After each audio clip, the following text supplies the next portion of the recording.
Good evening. Welcome to Writing at the Edge, a resource that we've set up to help writers improve their craft and to help writers become authors.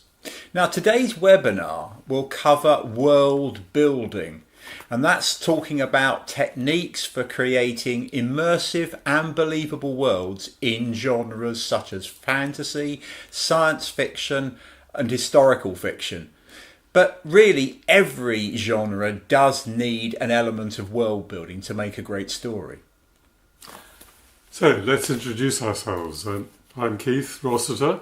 I've written a novel called The Chaos Game and a novel for young adults and teenagers called White Raven. And hi, I'm J.H.Mann. I write under the name J.H.Mann, and I usually write Cornish thrillers. And my most recent book, The Echoing Shore, has just recently been published. The craft of world building is often taken for granted. You say, okay, I'm going to set it in this place. And the whole topic is left behind to wash the dishes while plot, character and story go to the ball. Without a coherent and credible world, all these other elements have no grounding, no basis, no reason for being. We at Writing at the Edge want to turn Cinderella into a princess. Do you like that? And over the next hour, we're going to share our top 5 world building techniques with you. And if you can use these in your writing, we're confident it will help you to build a world for your book that is a strong basis for your plot and your characters. We're going to cover the topic of world building by giving you our 5 top tips or rules for building the world of your book. And we have an interview with Virginia Bailey, a Sunday Times best-selling author who has some fascinating insights into how she builds the worlds of her novels. I'm sure that interview will be really fascinating, Keith. I've met Virginia on a number of occasions and she is a great writer. So please pop any questions you might have in the chat and we'll address them at the end. So let's get going. Your world should be coherent and immersive. Whatever you write, fantasy, historical, sci-fi, anything, any genre, the world of your book needs to be coherent. Even if your book is set in the modern day, you need to decide what location, what social norms, what cultural references create the world of your book. But what if you're writing a science fantasy? What are the norms, the languages, the culture in which that action takes place?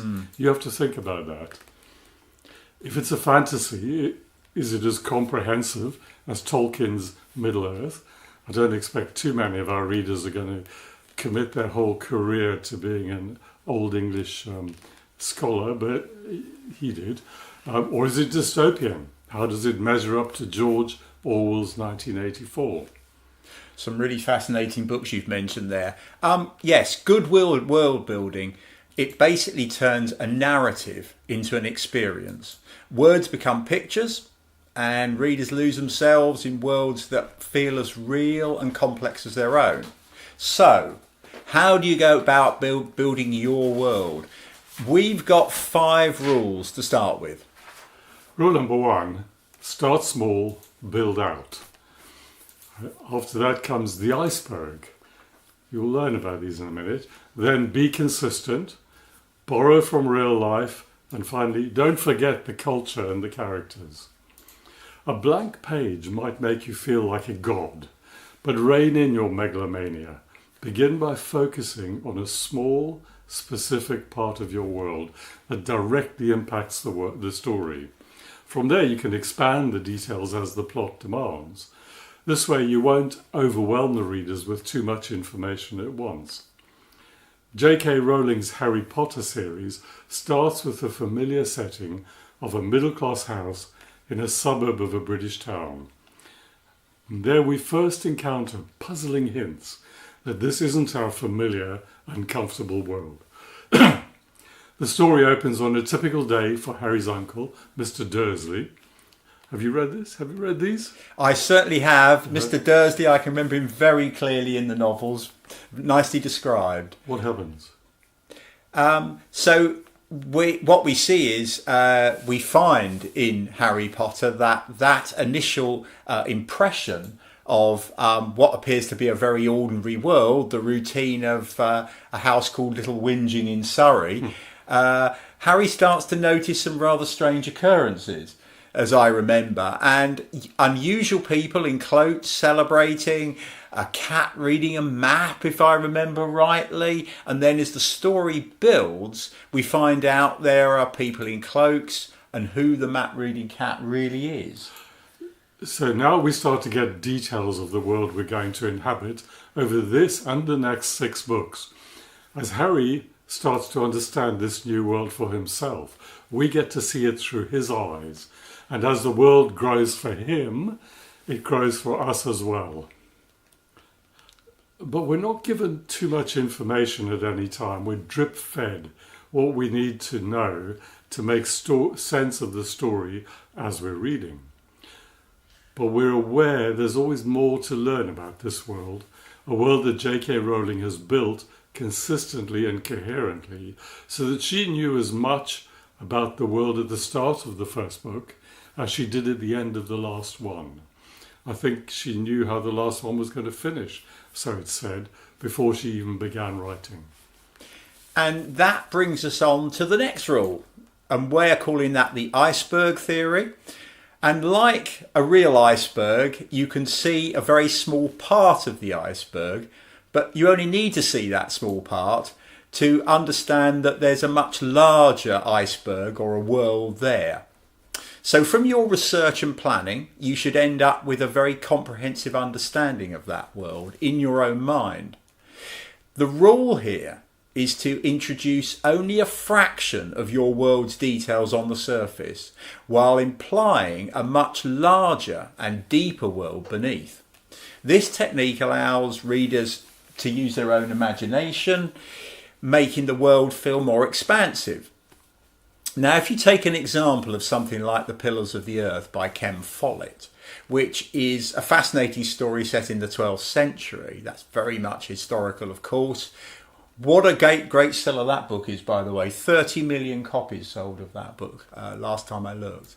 But it's the year 1123, and England is facing a violent civil war, famine, religious strife, battles for royal succession. People are fighting to survive. But in the midst of all that, those terrible experiences, comes a man's determination to build a magnificent cathedral.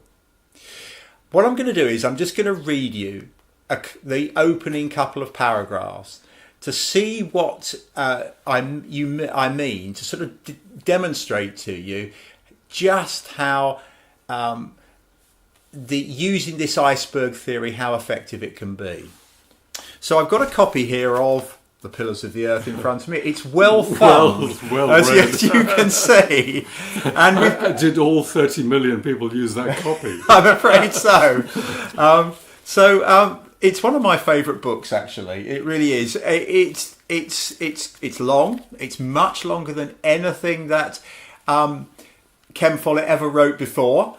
It was something very much a departure for him, actually, because he'd been into thrillers before. But let me just read you those opening lines, and I think you'll find them interesting and will demonstrate what we're trying to say here. The small boys came early to the hanging. It was still dark when the first 3 or 4 of them sidled out of the hovels, quiet as cats in their felt boots.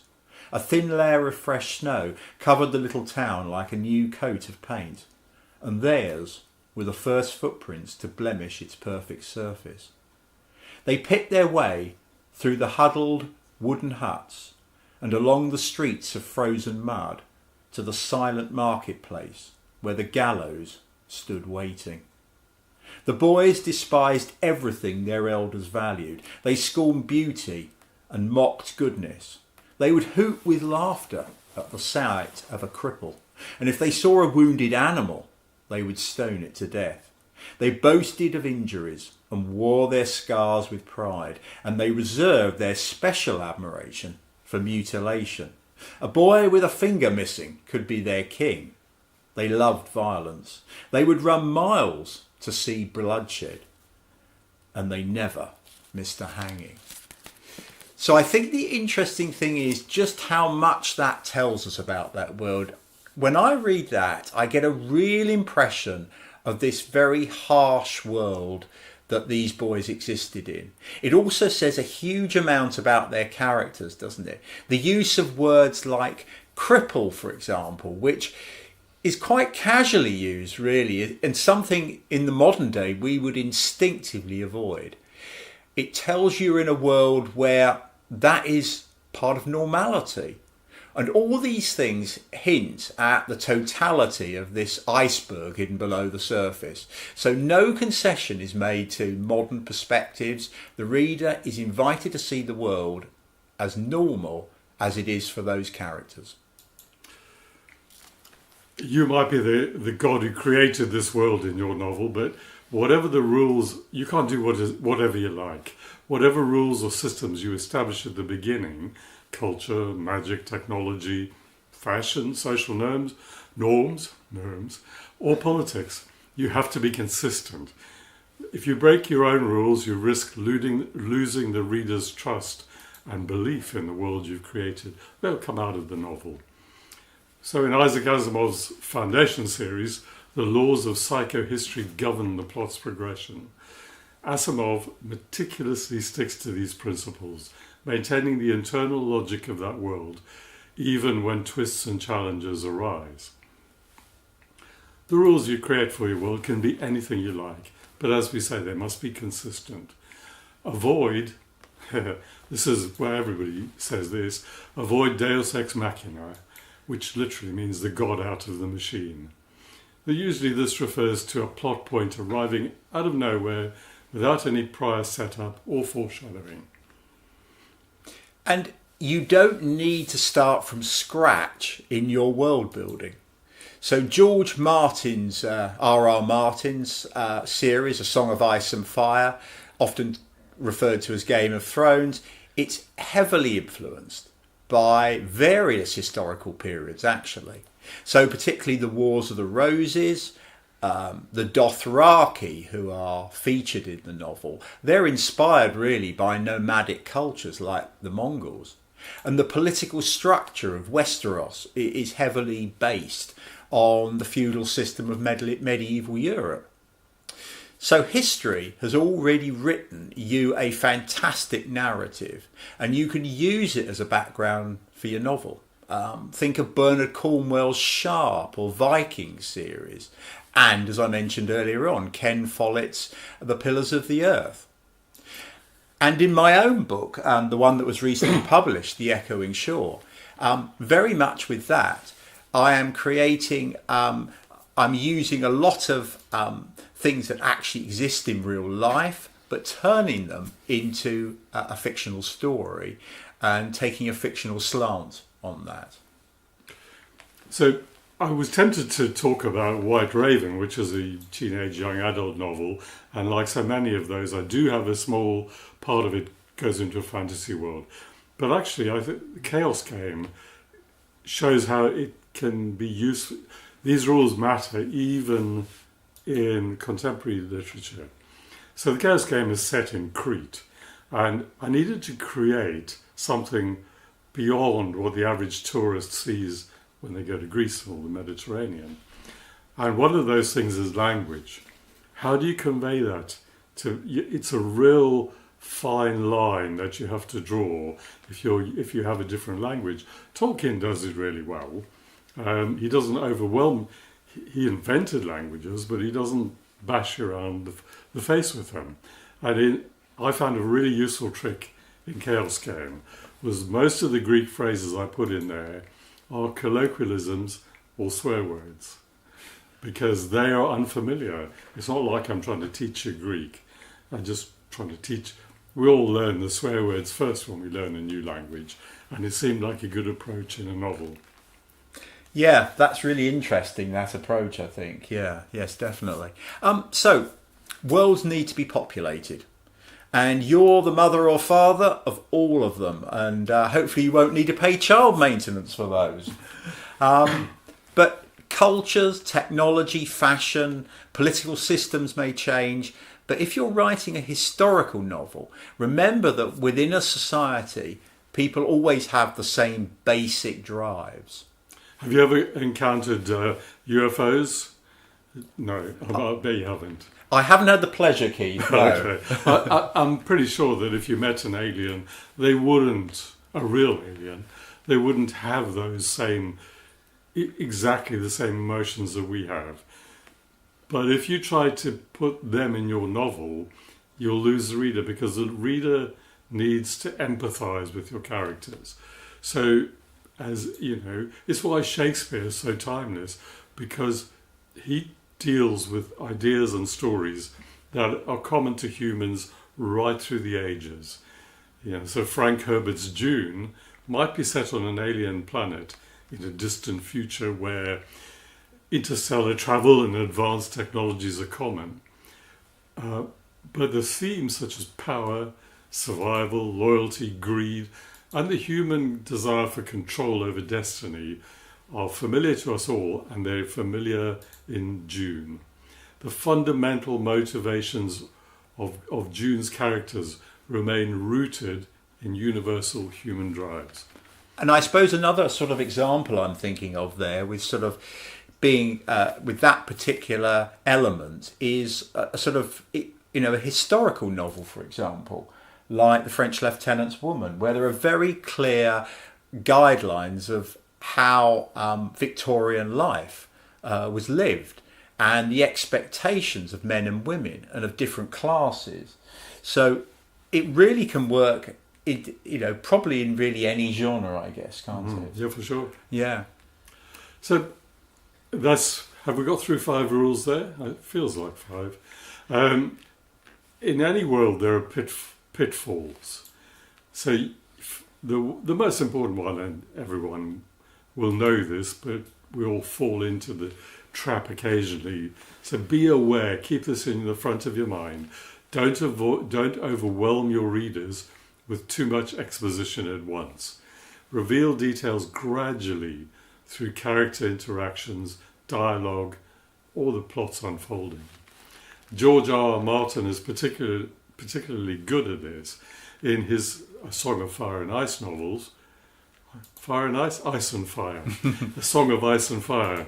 It doesn't feel right, does it? No. He switches points of view between characters, and each character reveals a small part of the culture that the novels are set in. And each character tells you something different. If you read the prologue to Game of Thrones, the very first novel, he uses 3 characters, Sir Waymar Royce, Will and Garrod, and they build a picture of the land beyond the world. They don't survive much beyond the prologue, but they serve their purpose. And I think it's a very interesting area, this, isn't it? Because I think as a writer, I often feel I do sort of have a tendency to want to get a lot of information out there quickly so that the reader can understand the kind of world that you're creating. But sometimes that can be a real mistake, and you really need to try and drip feed that information in as much as you possibly can, I think. Some books actually do put a lot of information out very early, and they are successful in doing so. I'm thinking of one of my favourite books, actually, which is The Handmaid's Tale by Margaret Atwood. Now, if you read that book, there's an awful lot of information that comes out very early in the story. And I think it's a sort of tribute to Atwood's skills, really, that she is able to carry that off. We know through, for example, Offred's internal monologue in the story about the sort of oppressive regime, the roles of women, the historical context leading to this new society. But as a sort of new author, and one without sort of Margaret Atwood's skills, I think it's something that usually is best avoided. And if you can introduce your information, not all at once, but drip feed it into the story, it is usually more effective. There's another pitfall waiting to trap the unwary, and this is cliches and tropes.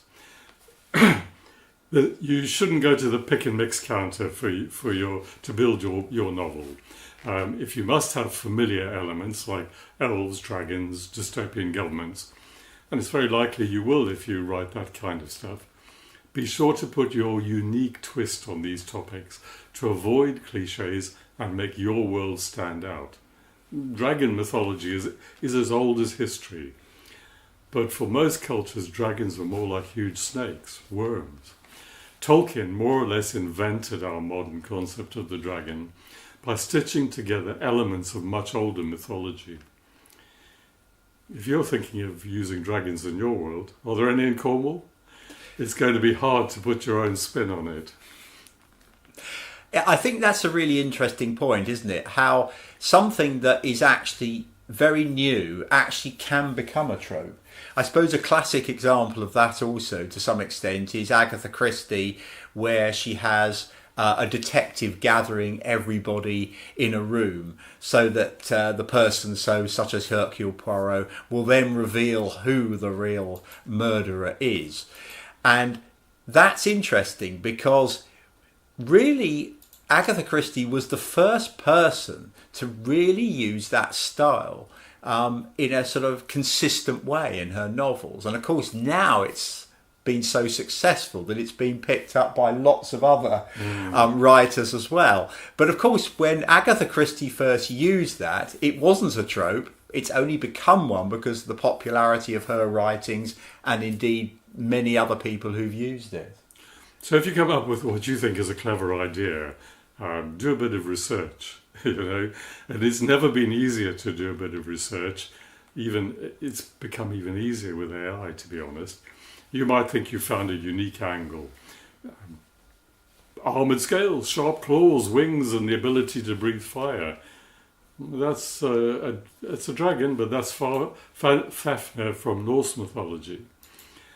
A demonic creature that swallows men and horses. That's the Zoroastrian tradition from Persian myths.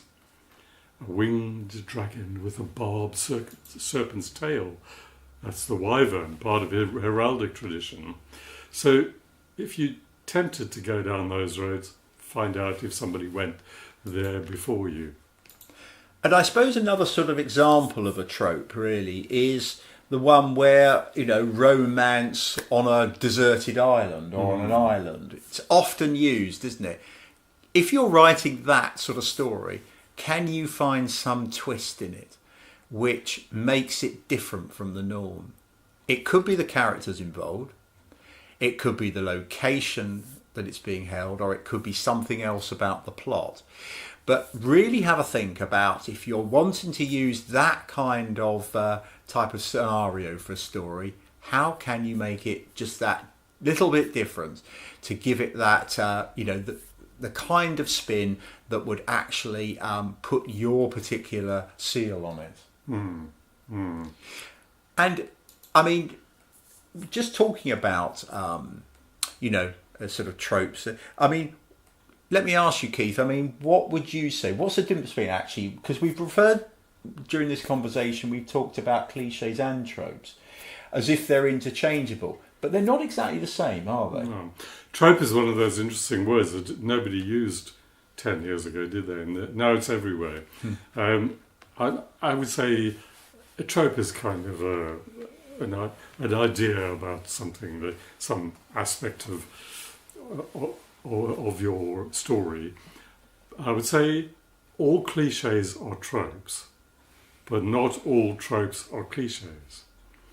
Does that make any sense? It does. And I suppose in my mind, a cliche has an impression of being tired, maybe, doesn't it? Whereas a trope doesn't necessarily have to be tired.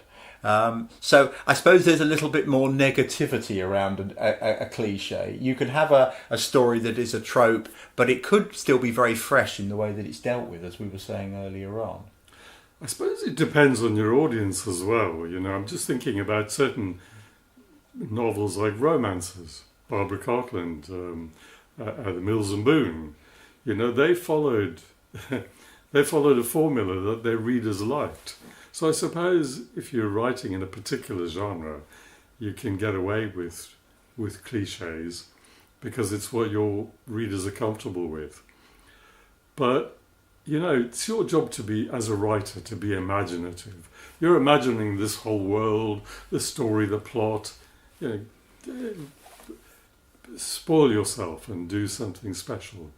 And I suppose, to some extent, in fairness to the sort of books we've just been talking about there, actually they are appealing to to an audience that actually wants to have. They find it comforting, the fact that they know what to expect when they pick up that book, when they buy it from a bookshop, whatever. So if you pick up a Barbara Cartland book, you know exactly what you're going to get.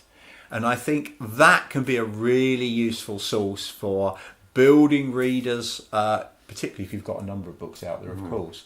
And of course, somebody like Barbara Cartland was incredibly produced very large numbers of books. So, people who had liked one of her books, inevitably, they would probably think, yes, I want to buy another one. It's an easy read. I'm really enjoying it. But of course, that is the strength of series, isn't it? Really, people know what to expect from the writer when they pick up one of their books. Usually. Okay. Any other thoughts on tropes and cliches? Yeah, actually, that's leading us to an area we weren't even thinking about talking about. But I'm taking a bit of a departure. Yet another departure in my next book, which I'm doing the research for now, which will be a political thriller, a historical political thriller. And I've never written such a thing. I thought, well, I should find out what those usual tropes are. And so what I did was I used AI, and I typed in a prompt that said, tell me what the main tropes are in this genre, and up it popped, and I thought, oh yeah, I never thought of that. So there's a little tip for you that might be useful. Use AI. It's you can use it for free for that sort of work. I can imagine one or two of the audience might be giving a boo and a hiss to the use of AI. How do you feel on that? Oh, I think this is one we should come back and do another webinar completely on AI.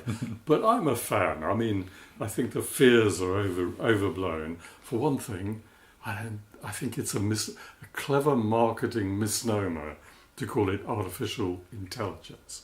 It's not intelligent. It's just churning this stuff out.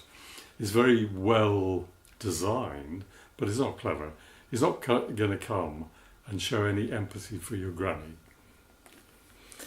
Yes, it's a very interesting area, and it is. I know some people have very strong views on it, don't they? They do. So it's a fascinating, and I think we must do a webinar about that, mustn't we, in the near future? Yeah. Because I think people would find that very interesting to discuss some of the issues around AI.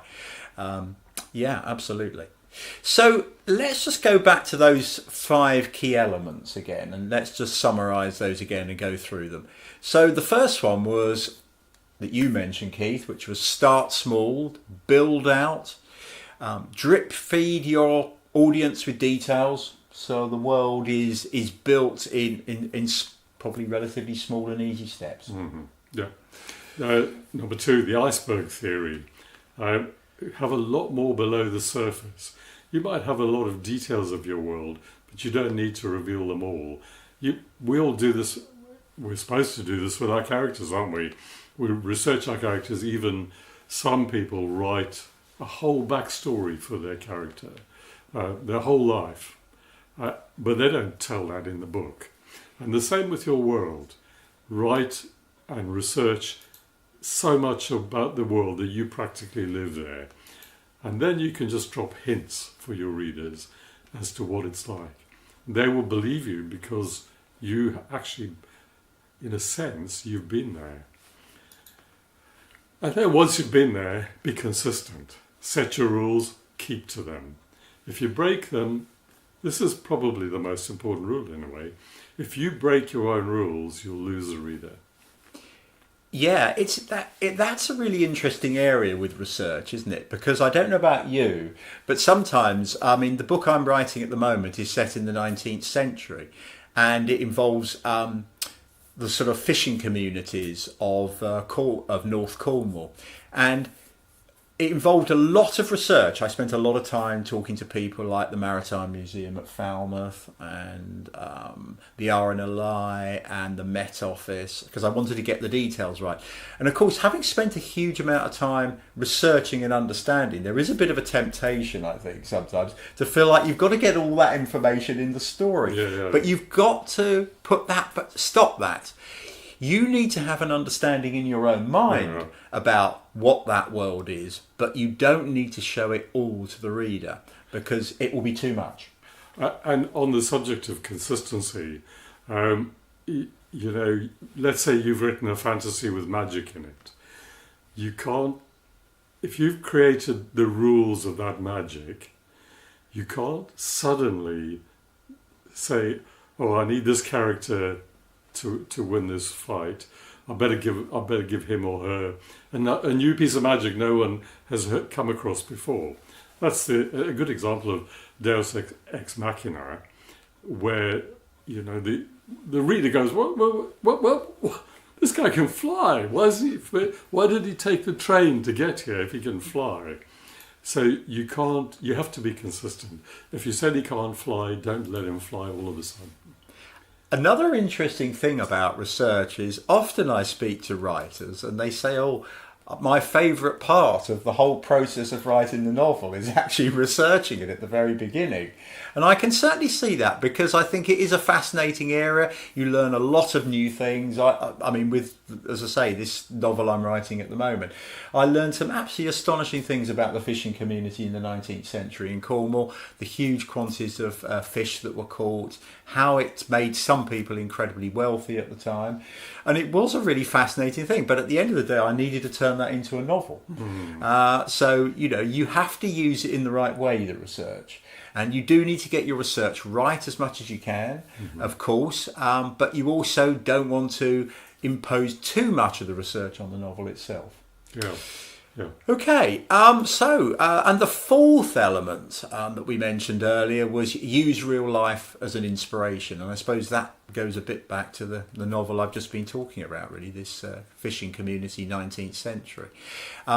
What I would say is find a reference point in the real world as your inspiration. And then you can put your spin on it, or you can subvert it if you like as well. But if you think of some of the most successful series that have taken place in the last 30, 40 years, I mean, something like Bernard Cornwell's Sharp series, I mean, that is very much based around actual battles that took place. Of course, Sharp and the characters who inhabit that world, they are purely made up. And of course, what happens to them is dramatised and, in their own sort of individual experiences. But I think it's very interesting that when I've read those novels, and I've always really enjoyed them actually, the Sharp novels, they very much... you find like you've not just had the experience of the actual story itself and the fictional story of your character, but you've actually often learnt something along the way as well, which I think is a great thing if you can do that in a novel. So as I say, use real life as an inspiration. And the fifth element we mentioned earlier on was characters and culture. And really this is all about the basic drives that motivate everybody, really. And readers relate to those stories because at the end of the day, a good story is about the characters in it. Everything that happens in a story, really, why does it matter? Why does something awful happen that needs to be put right? It matters to the reader because they are invested in the characters who are appearing in those stories. So that is a really important. So even if you're building a sort of science fiction fantasy world, in many respects, it's very important to actually bring sort of human emotions into that story because that is what we can understand and empathise as readers, I think. I suppose you can't get away with the odd character who doesn't have the same emotions, like Spock in Star Trek, but that's a counterpoint to the other characters. I don't think it would work if all of them were like that. No, that's right. And of course, the fact that Spock is like that in Star Trek, the interesting point of that is, of course, it emphasises the more human emotions from the other characters in the story, such as Kirk. Yeah. So you can have that kind of person who's like a sort of sounding board almost, and then you see the reverse of how a normal human being would be. And of course, those kind of emotions are emphasised. Usually that role is given to the villain, but Spock isn't a villain. So now we've got an interview with Virginia Bailey, as we mentioned at the beginning. She's a Sunday Times best-selling author, won the McKittrick Prize for her first book, and she has some fascinating insights into how she builds the various different worlds of her novels. Beneath the city of Exeter in southwest England lies a network of tunnels built long ago to bring fresh water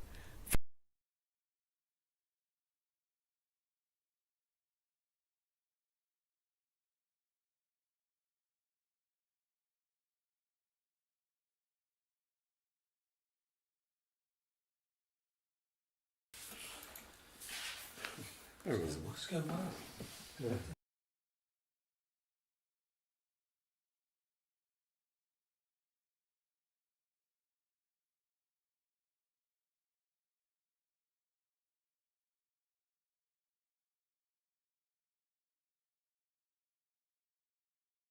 fact that Exeter was the last place in England where witches were hanged. So how did you go about creating for your reader the world that the witches and the people of Exeter inhabited at the time of your novel? Okay, so the research and the creation of the world for this current novel is delightful because it's set here in Exeter, where I live, so I can walk out of my home and investigate and walk the streets. And I'm now hugely aware of the history of the city that I've lived in all my adult life, and I wasn't before. And I visited buildings that I hadn't quite realised had been here for hundreds and hundreds of years. So I know exactly what was here 400 years ago and what wasn't. What was already old there, like parts of the cathedral, St Nicholas Priory, a few other things. And the creation of the world is sort of allowing the present day, or causing the present day, to dissolve and just seeing back to what might have been. I lived close to the canal, and the canal was already there then, 400 years ago, but not all of it, not the canal basin, not all of the quay as it is, not even the custom house, but quite a lot of it was. And I love that kind of time travel aspect. So to create the world of the novel, I read a lot.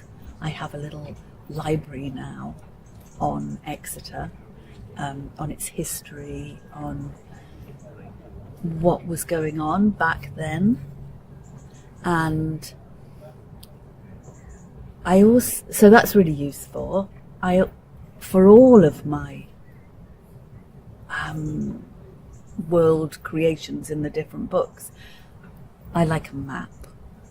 I've got lots of maps of Exeter as it was, but to actually be able to trace how somebody got from A to B, what they would have seen along the way, what they might have smelt and felt and heard,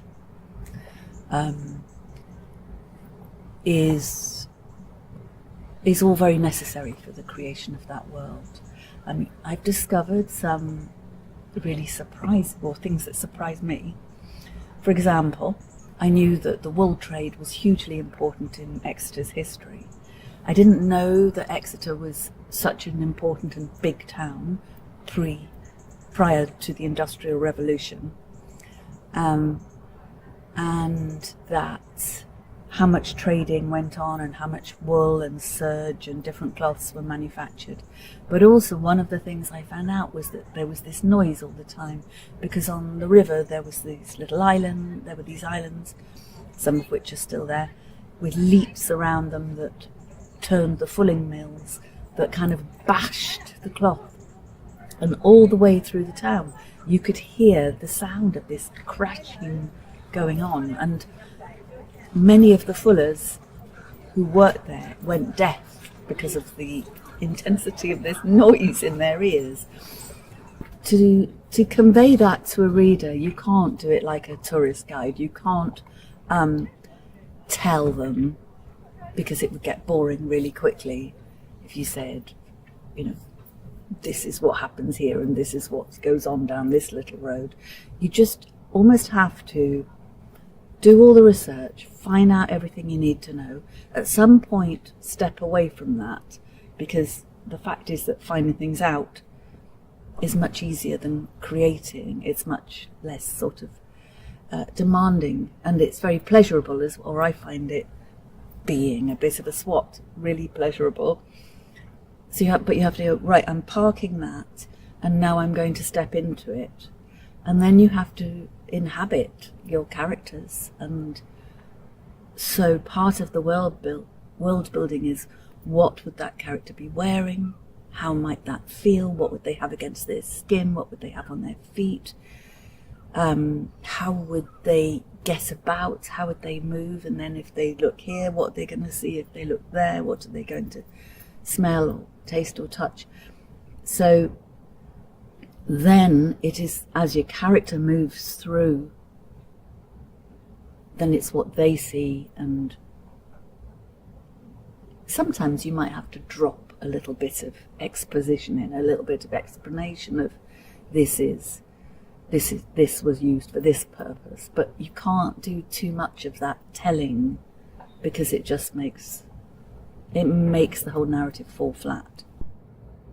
Okay, so there is a balance to be discovered and found between the amount of research and the amount that you know as the person who's found all this stuff out, and the amount you can put in. And to some extent, it depends on how well known already to a reader the period or the place might be.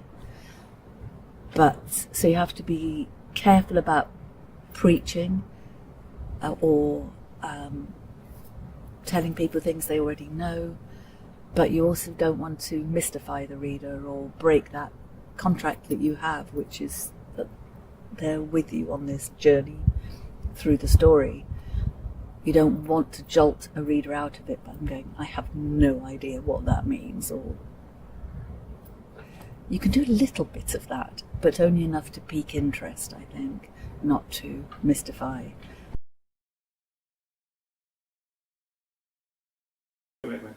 Okay. Sorry about the slight drop-off in audio at the beginning of that video. So, did you? You've listened to you've watched the video. Are you looking forward to reading this book? I certainly am. I think it sounds really fascinating. I think it really epitomises the sort of world building that we're talking about, because it's medieval Exeter. There's lots of description, from what I understand in the story, about the sort of sounds of that era, of what it was like living in Exeter. I think it sounds like just the sort of thing that would appeal to me. It sounds very immersive. I could imagine reading that and be very much transported back to somewhere in Exeter in that kind of era, really. Yeah. Smells, actually. I mean, she talks about sounds, and that's really interesting. I think something that I've often thought about this, wouldn't it be wonderful to have a time machine? And I think we'd be shocked if we went back to medieval times at how bad it smells. In fact, even, when I stopped smoking 25, 30 years ago, people had said, I'd read, you get your sense of smell back. People say that as a positive. But it's true that you get it back, but it's a negative. God, the world smells horrible. It takes you quite a long time to get used to it when you've gone from a smoker to non-smoker. Well, it is interesting, isn't it? I mean, if you go back sort of far enough, you know, you had sort of streets were open sewers, weren't they? So there must have been a sort of quite a range of very interesting smells in those your times. new novel, the smell of fish would have been quite pervasive. Absolutely, the sort of the tang of fish. You can bring this out so much, and I think, I mean, particularly with that story, The Echoing Shore. I mean, what I've tried to do with that is really capture the flavour of the north coast of Cornwall and a fishing community. So in that particular novel, I mean, it's taken only 20, 30 years ago. Funnily enough, the historical one I'm writing now is the same fictitious fishing village, a place called St Brannock, but it is over a century earlier. And of course, a very different world, although fishing was still playing, you know, was a huge part of that community. So there were certain things that were similar in the book. I actually, one of the things I've done with it, for example, is I've got one of the pubs is the same pub for both the stories, even though they're over 100 years apart. But yes, I mean, all that kind of thing. I think, you know, fishing communities, the coast, the feel of the sea, the wind, all this is a really vital part of world building. And if you can create that kind of world, I mean, for me, when I was writing these stories, I've just got a great affinity with the north coast of Cornwall and the Atlantic. And I really want the reader to feel that, you know, when I'm writing those stories. And that's really important to me. In some respects, it's like another character in the story, really. Yeah, I think that can be a really useful thing, but I think it can be dangerous if you focus too much on that character, the world, because then it's pretty boring. Worlds don't have their own emotions, do they? Absolutely, and I think what's vitally important is that all these things about world building or the plot and that, everything matters because you're invested in the characters. Yeah. And the characters are absolutely, like we were saying earlier, is absolutely really critical, because then it matters what happens to them. It matters what they're experiencing. So, I'm wondering if we've got some questions. Well, I've got a question. So, before we go with the questions, can I introduce you to our technical team? Yes. They're only technical team tonight. Next time they'll be sitting here and we'll be there. Jonathan Posner, Hello. another author, is the man behind the technology at the moment. William Telford, he's a writer and a journalist, and he is looking after the script and other technical elements. So, yeah, we couldn't... It's a really complicated job doing this. You need four hands. I think it's fair to say we're learning very quickly, aren't we, Keith? I hope we've learned. Questions, Jonathan. Jonathan's got some questions. I've got a question. So, if you have a closed world, you know, like a weekend house party where nobody can get away from the house, or nobody can leave the island, which is like an Agatha Christie trope. If you have a world like that, do you have to build that world? Because that world is so small. Do you have to build the world, or can you sort of get away with it? How do you feel about that? I hope our I hope our audience heard the question. It's whether a closed room world needs to be built. I think that's a really interesting point. I mean, of course, you do have to create a world, even in those locked room type stories, because you're still creating an environment in which those characters will interact. And of course, there's something, a locked room is a fascinating world actually to create, I think, because there's all the kind of elements of the claustrophobia associated with it. The fact that the characters in those stories can't get away from each other in many respects. They're forced to inhabit that area together. So I do think the kind of locked room type scenario, yes, you still have to build a world. Can you imagine the feeling of spending a long time in a room with a group of people, the smells, the sounds, all those kind of things that are absolutely vital, really. Yeah. Yes. He Well- says in a room full of people. Well, the truth is that we're all in a locked room in a sense anyway, because you can't escape the world you're in, whatever world you're in, however big it is, it's a world. So it applies to a small single room, and it applies to a universe. Yeah, I think the locked room actually is very good at heightening the tension. It can be, because I think it's just the kind of fact that the characters are required to be in a fairly limited space usually, and as I say, they have to interact with each other whether they like it or not, really. But you definitely can't break your own rules there. No, that's true. Without breaking the walls. No, absolutely. Right.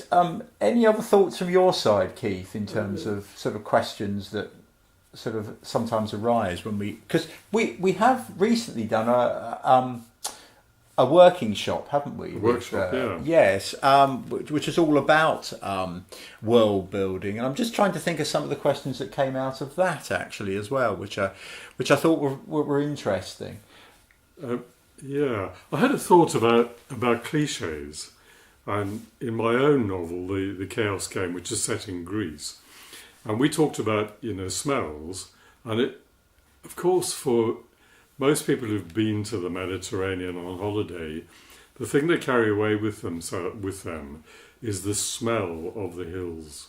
That wonderful herb smell of thyme and the oleander bushes. But you have to be really careful because, in a sense, that's become a cliche, hasn't it? We all know that's how the Mediterranean smells. So if you are too explicit in the way you describe it, you're just kind of trotting out a cliche.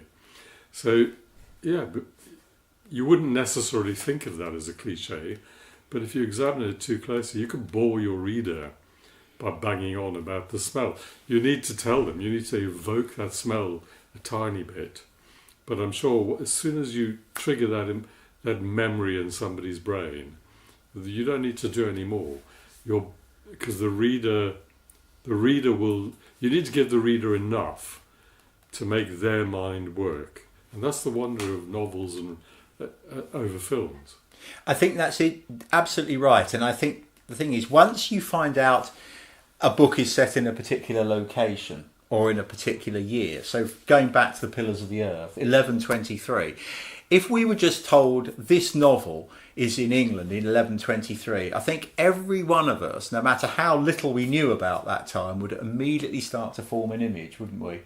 But of course then you want to, without overdoing it, like you say, you want to bring in some of the sort of senses of that period to sort of really heighten those. And I think actually the opening of Pillars of the Earth with Ken Follett's book there does that very well with just one or two little things there, and we then have a very clear picture of the sort of world there with actually not a huge number of words. I have a question for you. How important is fact? If say, for example, you're writing a historical novel, is it really vital that you get all your facts about that world as it used to exist correct? Because there are readers who will pick you up on any error. Does it matter? I know Jonathan has written a lot of historical novels. Let's ask him. Does it matter, Jonathan? It's the difference between being authentic and being accurate. You can be very accurate and you can please the purists, but you might lose the story because you're so focused on making sure that all of your historical references are completely accurate. And also you're driven really by what actually historically happened. As much as we all know what actually historically happened, there may be situations where the history is written by the victors of the battles, as it were, or the struggles. So you might have a very different perspective from how somebody might have seen it if they were in the opposing camp, as it were. So there are a lot of different elements that go into making up what might be seen as accurate versus what might be seen as being authentic. And what I try and do in all of my novels is be authentic. So it feels like you're in Tudor England. The language is not accurate by no means, but it's not sort of cliched, hey nonny nonny and gadzooks or whatever. It's just like English. It's modern, it's understandable, but it's just slightly twisted. A little bit of a word change here and a word change there that just makes you sort of evoke the feeling of being in Tudor England. That's really where I'm coming from. So I go for authentic. I don't go for accurate, and that's my defence when any of these historical historians come after me. I was going authentic, not accurate. Do you think that disembodied off-camera voice is the vox ex machina? Yeah, that's right. So I think, yes, I agree. I completely agree. I think it's absolutely essential that your book has an authentic feel about it. And of course, depending on who's writing it, some writers really have made their name by their accuracy in their novels, whilst they've still been fictional. And others are allowed a little bit more leeway, I think. And I think it's, to some extent, I think that's sometimes down to, once somebody's produced a number of novels in a similar sort of vein, I think, the readers have certain expectations like that. I do know that somebody like Ken Follett with Pillars of the Earth, he went into a great deal of trouble to try and, really accurately represent 12th century England. And then after he'd written the novel, I know that he then approached various experts and asked them to read the manuscript and got feedback from them as well. That's a good tip, isn't it? Yes. Yeah. If you can find somebody who will do that, that can be tremendously helpful. Or scary. So we're coming to the end now, aren't we? You may not know too much about Writing at the Edge. We're partnered with Winter and Drew Publishing. Winter and Drew aims to bring together the best of self-publishing and the best of traditional publishing. The publisher looks to help authors get their books into print. Should you submit to agents and go down the traditional publishing route? If successful, which everyone seems to think that's the primary goal, but if you're successful, you'll give up your rights over the work for a period in exchange for the chance to have it put out by a commercial publisher. And a traditional publishing deal, while exciting, can be hard to get and take a long time to come to market.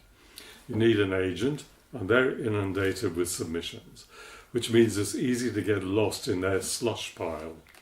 And even if you're fortunate enough to secure representation, the agent can't guarantee a publishing deal. Or should you go down the self-publishing route? You'll keep your rights, and therefore you'll keep creative control over things like the cover, content, marketing. You'll also potentially make much more money for every book sold, but you'll lose the credibility of having a publisher, which is becoming less of an issue now. You will also have to do all the work yourself and pay for it. So what if you get it wrong? There's an endless list of tasks which can be overwhelming. Who can you turn to for help? At Winter and Drew Publishing, with our hybrid publishing approach, you can have the best of both worlds. I think it's a really interesting area. I mean, there are some wonderful examples of successful self-publishing, aren't there? And hybrid publishing as well. And, there are some real, multi-million sellers out there, aren't there? By people who've garnered, in their own way, whether it's hybrid or self-publishing, become very, very successful. So I think that's certainly an area. I think we're so lucky, actually, to live in the current environment, because the kind of things that are available with kind of hybrid and self-publishing now, 30 years ago wouldn't have been available in the same way. No. So I think that's, we're very fortunate in that respect, I think. Yeah. So our next free webinar, it's on Thursday, December the 5th, and that's the fundamentals of storytelling. And that's covering the basic principles of how to tell compelling stories, including structure, character, development and pacing. And then once we get into the new year, after that, Thursday, January the 9th, we plan to have a webinar then about creating great characters, and that's a deep dives into multi-dimensional characters that really resonate with readers. And then in February, Thursday, February the 6th, we're always doing these on Thursday evenings, by the way, as you will have noticed, is The Art of Dialogue, and that's all about crafting natural and engaging dialogue that drives the story forward and develops the characters. And then in March, at the end of what I hope is a nice benign winter this year, March the 6th, Thursday, March the 6th, we've got Overcoming Writer's Block as well. And sort of strategies for breaking through creative barriers and maintaining a consistent writing practice. Because I think all writers, they always have that worry of having a blank page and not quite knowing how to fill it, you know. I think, so that's our programme up to the spring, up to the start of the spring. I guess we've already got one lined up for the next one after that, which will be AI. But anyway, so we'll talk about that another time. Hopefully on the screen you will now see a place to sign up. You can sign up for any of those in the same way as you did for this webinar, or you can follow the QR code that you'll see on the screen. So thank you for staying till the end. We hope you've enjoyed the webinar and got value from it. We hope to see you again next month. And here's a cuddly dragon, I understand, is appearing on the screen in case the earlier fire-breathing monster threatened to give you nightmares. Good night. Good night.